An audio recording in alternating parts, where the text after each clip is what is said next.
বিসমিল্লাহির রহমানির রহিম। আসসালামু আলাইকুম। জনতার রান্নাঘর থেকে সবাইকে জানাচ্ছি শুভেচ্ছা। আশা করি সবাই ভালো আছেন। আজকে যে রেসিপি করব এটা চিকেনের রেসিপি, সেটা হচ্ছে বাঁধাকপি দিয়ে চিকেনটা আমি রান্না করব। এখানে আমি প্রায় 7 থেকে 800 গ্রাম চিকেন নিয়ে নিয়েছি, এটা বুকের মাংসটা। আর এখানে কোয়াটার চামচ হলুদের গুঁড়া, কোয়াটার চামচ মরিচের গুঁড়া, ধনিয়ার গুঁড়া, কোয়াটার চামচ সব নিয়ে নিলাম। আর অল্প একটু আদা রসুনের যে পেস্টটা নিলাম, লবণটা দিয়ে দিলাম স্বাদ মতন। এটা একটু মাখিয়ে নিচ্ছি। চিকেনটাকে ধুয়ে ঝরিয়ে রেখেছিলাম। আর এই যে ব্রয়লারের মুরগিগুলো আমরা যদি এটা করে একটু ভেজে রান্না করি তাহলে কিন্তু খেতে বেশ ভালো লাগে।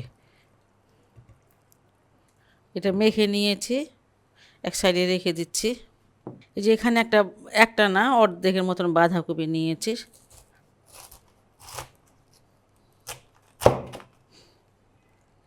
বাঁধাকপির উপরেরটুকু নেবেন না, এই ভিতরেরটুকু নেবেন, উপরেরটুকু অন্য কোনো কাজে লাগিয়ে ফেলবেন। এটা অবশ্য মানে উপর থেকে অনেকটুকু মানে ফেলে দেওয়া হয়েছে।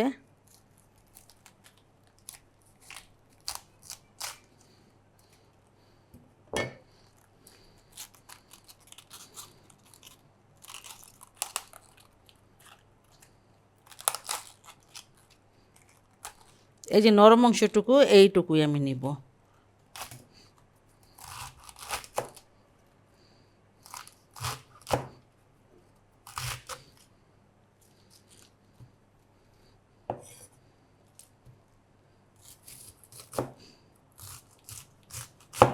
খুব বেশি মোটাও করবেন না, একদম পাতলাও করবেন না।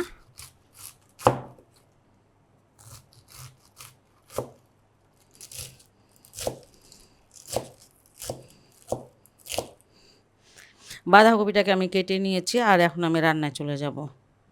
ফ্রাই প্যানে কিছুটা তেল দিয়েছি আর চিকেনগুলো ভেজে নেব।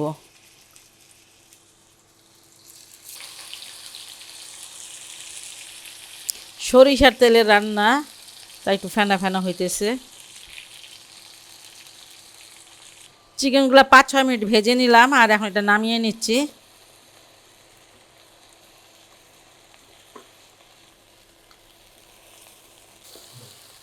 এই তেলে আমি এই যে 1 বাটি পেঁয়াজ নিয়েছি সেটা দিয়ে দিলাম।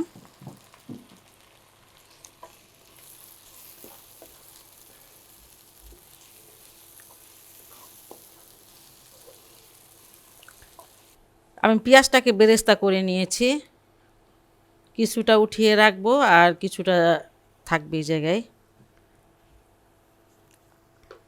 আদা রসুনের পেস্ট 1 টেবিল চামচ দিয়ে দিলাম, একটু পানি দিয়ে দিব।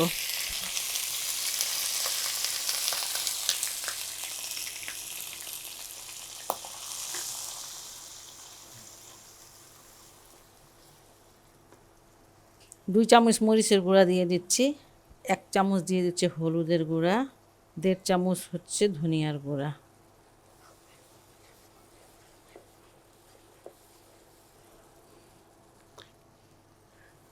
এখানে গরম মশলা দিয়ে দিচ্ছি, এই যে 3টা স্টিক নিয়েছি, দারুচিনি আর এলাচ দানা নিয়েছি 5টা, সবগুলো মুখ ফাটিয়ে নিয়েছি, সেটা দিয়ে দিলাম।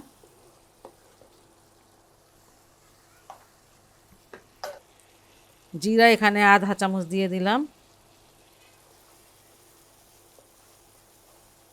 আমি খুব সাধারণ মশলা দিয়ে রান্না করি, যা ঘরে থাকে সেটা দিয়েই, কারণ আবার বাড়তি মশলা কিনে নিয়ে এসে রান্না করার একটু কষ্ট হয়ে যায়। আমরা না হয় রেসিপি করি একবার, মানে কিনে নিয়ে আসলাম মাসে, কিন্তু সবার বাসায় থাকে না। যেটা ঘরে থাকে সেটা দিয়ে কিন্তু মানে যে রান্নাটা বেশিরভাগ সময় আমি দেখাই। লবণ দিয়ে দিলাম 1 চামচ, পরে লাগলে দিব অবশ্যই।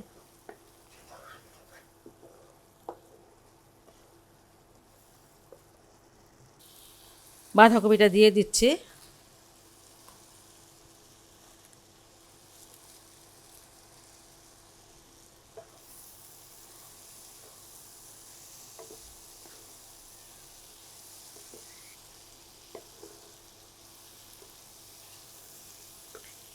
এক চামচের মতন পানি দিয়ে দিচ্ছি।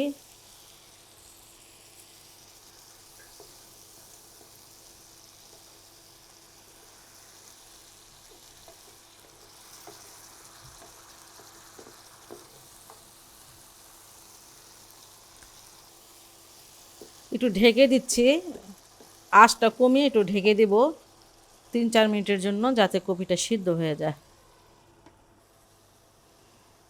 প্রায় 5 মিনিট পর আমি আসলাম, আমি একটু পানি দিয়ে দিয়েছিলাম যাতে এটা সিদ্ধ হয়ে যায়। কপিটা প্রায় সিদ্ধ হয়ে গেছে, আর এখন আমি দিয়ে দিব চিকেনগুলো দিয়ে দিব। চিকেনটা আর কপিগুলো একটু একটু কষিয়ে নেব 1 মিনিটের মতন।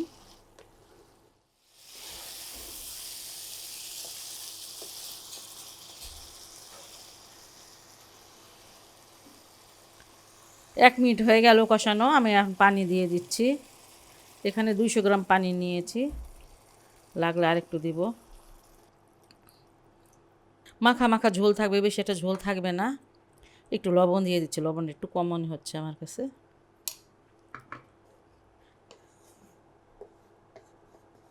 15 মিনিটের জন্য হালকা আঁচে এটা আমি রেখে দিব, কম আঁচে। 10 মিনিট পর আমি আসলাম। 15 মিনিট পর আসার কথা ছিল, 10 মিনিট পর আসলাম। আর এই যে এখানে আমি কয়টা কাঁচামরিচ দিয়ে দিচ্ছি, একটুখানি ভেঙে দিচ্ছি যাতে না ইয়ে হয়, ফ্লেভারটা যাতে বের হয়। 4টা কাঁচামরিচ দিয়ে দিলাম। আধা চামচ দিয়ে দিলাম ভাজা জিরার গুঁড়া, তখন আধা চামচ দিয়েছিলাম। একটু নেড়ে দিই, জিরাগুলো যেন মিশে যায়। খুবই সহজ তরকারি এটা, আর খুবই টেস্টি। একদম সাধারণ কিছু দিয়ে রান্না করলাম, ঘরে যা থাকে সেটা দিয়ে। আর এই যে যে বেরেস্তাগুলো বাঁচিয়ে রেখেছিলাম, মানে রেখে দিয়েছিলাম, সেটা দিয়ে দেব। 5 মিনিটের জন্য আমি ঢেকে রাখছি। আর এই 5 মিনিটে এটা পুরা যা যা দিয়েছে সব স্মেল এটার ভিতরে মানে চলে আসবে, আর খেতেও এটা কিন্তু অসাধারণ। আপনারা বাসায় এটা অবশ্যই ট্রাই করতে পারেন। এখন পাতাকপি পাওয়া যায়, একবার খেয়ে দেখবেন যে কেমন লাগে। আর যদি ভালোই লাগে তাহলে আমার চ্যানেলকে অবশ্যই লাইক, কমেন্ট, সাবস্ক্রাইব করবেন। সবাই ভালো থাকুন, সুস্থ থাকুন, নিরাপদে থাকুন, সবসময় দোয়াটা করি। আল্লাহ হাফেজ।